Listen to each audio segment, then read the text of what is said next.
Homunculus. Tan Jinshuan, a first-degree graduate of my home district of Sichuan, was a great believer in Taoist yoga.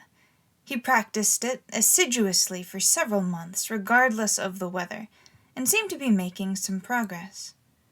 One day, he was sitting cross-legged in meditation when he heard a tiny voice inside his ear, buzzing like a fly and saying, "I think I am taking shape."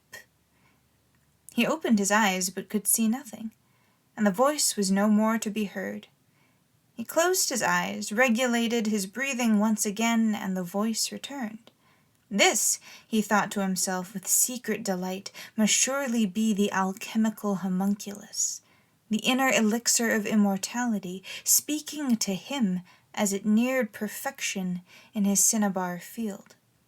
From that day on, whenever he sat in meditation, he heard the voice. He bided his time in silence, waiting for the right occasion, determined to see what the little fellow looked like.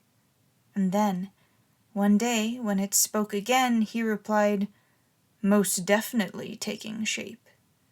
Whereupon there came the strangest tingling in his ear, as if something was indeed making its way out.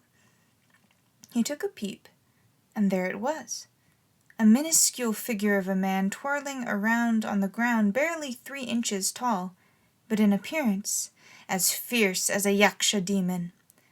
Tan was still marveling at this extraordinary apparition and trying to compose himself, so as to better observe its future metamorphosis, when a neighbor knocked at the door and called out, wanting to borrow something.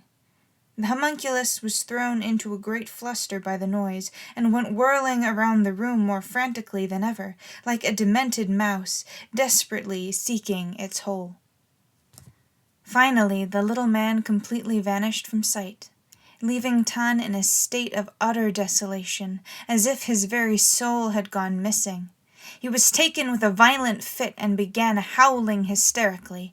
Nothing could induce him to be quiet.